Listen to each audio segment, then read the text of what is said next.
신용장이라고 하는 것을 제가 이제 관세사 업무를 하다 보니까 신용장 개설도 해봤다고 했잖아요. 개설.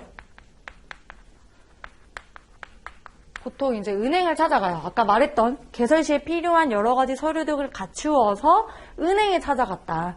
그러면은 그 자리에서 바로 짜잔 이렇게 막 개설이 되었습니다. 이렇게 하는 것이 아니라 일단은 이러이러한 조건으로 개설 의뢰하겠죠.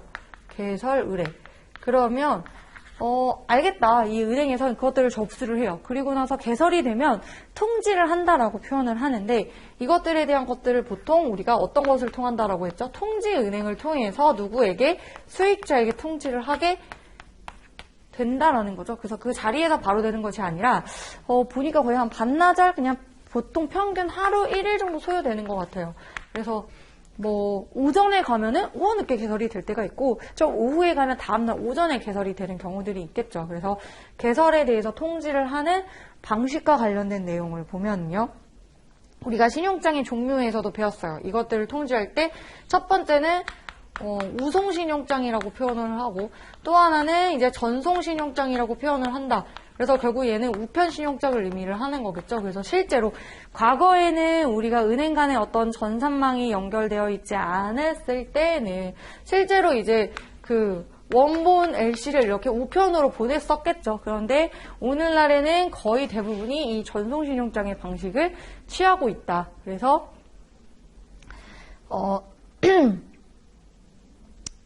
우리가 지난 시간에 봤던 신용장의 결국에는 그 유형이라고 하는 것들이 이 내용에 다 연결이 되는 거다라고 보면 되겠고,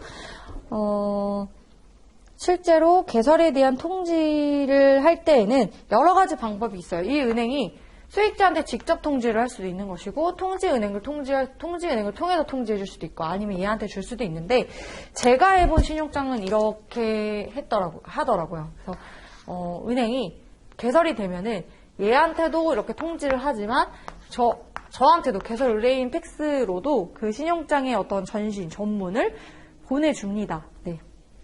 그래서 둘 다 이렇게 통지를 해준다. 그래서 우편 신용장 같은 경우에는 기본적으로 분실에 대비하여 개설은행은 시간을 두고 두 번에 걸쳐 우송하는 것이 보통이다. 옛날에는 그러했겠죠. 시간차를 두고. 왜냐면 신용장이 개설되었다라는 사실에 대한 통지를 하는 것이 중요하니까. 그 다음에 두 번째로는 상환은행과 개설 의뢰인에 대한 교부라고 해서 우리가 그 상환이라고 하는 은행, 상환은행이라고 하는 당사자가 등장을 한다라고 했죠. 그래서 그때 이 중간에 있는 실제로 이제 지정은행을 통해서 지급인수 매입 등을 하게 될 것이지만 실제로 그 은행 간의 어떤 환거래 계좌가 없는 경우에 상환의 역할을 해주는 상환은행이 존재하게 되는데 이 은행의 입장에서도 신용장에 대한 개설 사실에 대한 통지가 필요하다.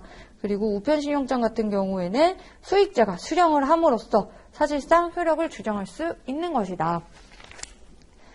그래서 뭐 문제에서 사실 시험 문제에서 저는 이제 뭐 우편신용장은 실무적으로 그렇게 활용도가 많지는 않아서 이렇게 크게 비중 있게 물어보지는 않을 것이고 사실상 제가 중요하다라고 보는 것들은 이제 전송신용장과 관련되어서 그리고 신용장을 어떤 통지하고 전송하는 이러한 방식에 있어서 중요한 스위프트라고 하는 거는 기본적인 개념은 사실 정확하게 한번 정리를 해 놓으실 필요가 있어요. 네, 충분히 시험 문제에서 출제가 될 수 있다라고 저는 봅니다. 그래서 어떻게 보면은 기본적인 개념이기도 하기에 전송신용장 하면은 사실 케이블이라고 하는 것도 있을 것이고 그 다음에 텔렉스 그 다음에 스위프트 이렇게 있는데 오늘날 대부분 90% 이상 어쩌면 99% 스위프트 방식에 의해 하고 있죠.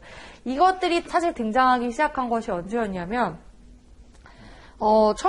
거의 한 70년대, 1973년 이렇게 검색하면 나오는데, 그럼 이 시점 이전까지는 이제 그 은행 간에 어떤 통신, 금융, 전산망, 데이터망이 없었기 때문에 이 당시에는 텔렉스를 이용하겠죠. 그래서 텔렉스라 하면 우리는 생소할 수 있어요. 그렇지만 이제 검색을 해보면, 포털사이트에서 검색을 해보면 전화와 팩스의 중간이라고 표현을 합니다. 그래서 간략하게 주요한 사항만 요약해서 이렇게 쳐서 보내는 거죠. 그러면은 그것이 이렇게 그 텔렉스를 통해서 이렇게 들어가게 되는 어떻게 보면은 그런 방식들인데 요즘은 은행이 이런 스위프트를 통해서 실제로 신용장에 대한 통지 등이 이루어지는 것이 일반적이다.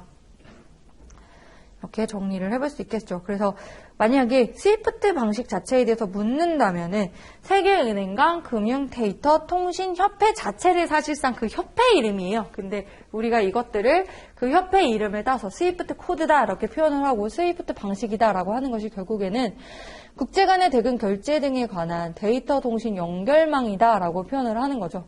그래서 여기에 가맹된 은행은 국제 간의 지급 이외에도 여러 가지 은행 업무 등과 관련되어서 통신을 신속 정확하게 처리할 수 있다라는 거죠. 그래서 왜 최근에 우리가 러시아나 그 우크라이나 그 전쟁에 따라서 그러한 이유로 러시아라고 하는 국가에 대한 어떤 제재를 가하는 차원 중에 하나가 유럽과 미국 등이 이러한 스위프트에서 러시아를 퇴출시키겠다 이런 내용이 나오잖아요. 그래서 결국에는 지금 국제 글로벌 시장에서 사실상 이 스위프트라고 하는 것들이 굉장히 중요하고 여기에서 퇴출이 당했다. 그러면은 어떤 금융이나든지 아니면 통신에 있어서 이것들을 활용할 수 없게 되는, 어떻게 보면은 외부와의 어떤 그 연결이 사실상은 차단이 되는 것과 같은 거거든요. 그래서 뉴스 기사 아마 보시면 그런 내용들을 접하실 수 있으실 텐데, 그 스위프트가 이 스위프트다라고 보면 되겠습니다.